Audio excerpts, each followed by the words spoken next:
Hello বন্ধুরা, অবশেষে release হয়ে গেল সবার প্রিয় সিরিজ গরিব ঘরে রাজপুত্রের 40তম পর্ব। গত পর্বে আমরা যে রহস্যগুলো দেখেছিলাম, আজকের 40 নম্বর পর্বে এসে তার জট আরও ঘনীভূত হয়েছে। একদিকে অনিক না জেনেই তার নিজের জীবিত সন্তানের মুখোমুখি হয়েছে, অন্যদিকে মেঘলার নতুন পার্সোনাল অ্যাসিস্ট্যান্টের আসল রূপ আমাদের সামনে এসেছে। আজকের ভিডিওতে আমরা 40 নম্বর পর্বের সম্পূর্ণ রিভিউ এবং আগামী 41তম পর্বে কী ধামাকা হতে পারে তা নিয়ে বিস্তারিত আলোচনা করব। বন্ধুরা, আজকের পর্বের শুরুতেই আমরা দেখতে পাই অনেক বস্তির রাস্তা দিয়ে যাওয়ার সময় একটি বাচ্চার কান্নার আওয়াজ পায়। সে ঘরের ভেতরে গিয়ে বাচ্চাটিকে কোলে নেয় এবং পরম মমতায় আদর করে। অনেক কিন্তু জানেই না যে বাচ্চাটিকে সে বুকে জড়িয়ে ধরল সেটি আসলে তার আর মেঘলার নিজের সন্তান।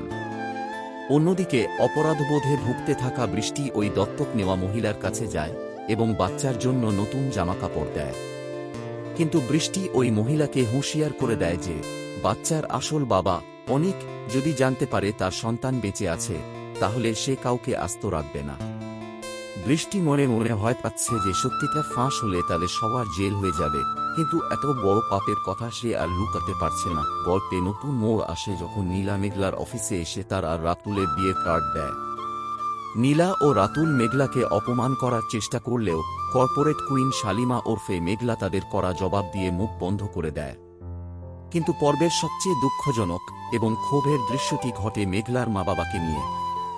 সাধারণ রিকশায় চড়ে তারা মেঘলার নতুন অফিস দেখতে আসে, কিন্তু মেঘলার নতুন ফিমেল পিএ পার্সোনাল অ্যাসিস্ট্যান্ট তাদের চোর, বাটপার এবং রাস্তার ফকির বলে চরম অপমান করে। সে তাদের ফোন ভেঙে দেয়, 500 টাকা ছুঁড়ে দিয়ে অফিস থেকে বের করে দেয়। এমনকি পর্বের শেষ দৃশ্যে মেয়েটি মেঘলার মা বাবাকে ধাক্কা মেরে সোফা থেকে ফেলে দেয় এবং চাবিস্কুট কেড়ে নেয়, যা দেখে দর্শকদের রক্ত টগবগ করে ফুটছে। তাহলে আগামী 41তম পর্বে কি হতে চলেছে? আমাদের প্রেডিকশন বলছে, প্রথমত, মেঘলার পিয়ের চাকরি চলে যাওয়া। মেঘলা যখন অফিসে ফিরে জানতে পারবে যে তার নতুন পিয়ে তার নিজের মা বাবাকে সোফা থেকে ফেলে দিয়ে এত বড় অপমান করেছে, তখন মেঘলা চণ্ডী রূপ ধারণ করবে এবং ওই মেয়েটিকে জুতোপেটা করে চাকরি থেকে বের করে দেবে। দ্বিতীয়ত, অনিকের রাজকীয় কামব্যাক। বড় বড় কনস্ট্রাকশন ব্যবসায়ীরা অনিককে বস্তিতে এসে কোটি টাকার অ্যাডভান্স অফার করে। যদিও অনিক এখন ভাঙা মন নিয়ে তা ফিরিয়ে দিয়েছে, তবে খুব শীঘ্রই অনিক নিজের সন্তানের সত্যতা জানতে পেরে মেঘলার মা বাবার কলিজা টেনে বের করতে এবং নিজের সংসার ফিরে পেতে আবার কনস্ট্রাকশনের কিং হিসেবে ব্যাক করবে। তৃতীয়ত, বৃষ্টির সত্য প্রকাশ। বৃষ্টি নিজের ভেতরের ছটটানি আর ধরে রাখতে পারবে না। 41 নম্বর পর্বে সে হয়তো অনিক বা মেঘলার কাছে পুরো সত্যিটা বলে দিয়ে নিজেকে অপরাধমুক্ত করার চেষ্টা করবে। তো বন্ধুরা, মেঘলার নতুন পিয়ে যেভাবে তার মা বাবাকে অপমান করল, মেঘলার উচিত তাকে কি শাস্তি দেওয়া? কমেন্ট বক্সে আপনার মতামত জানান।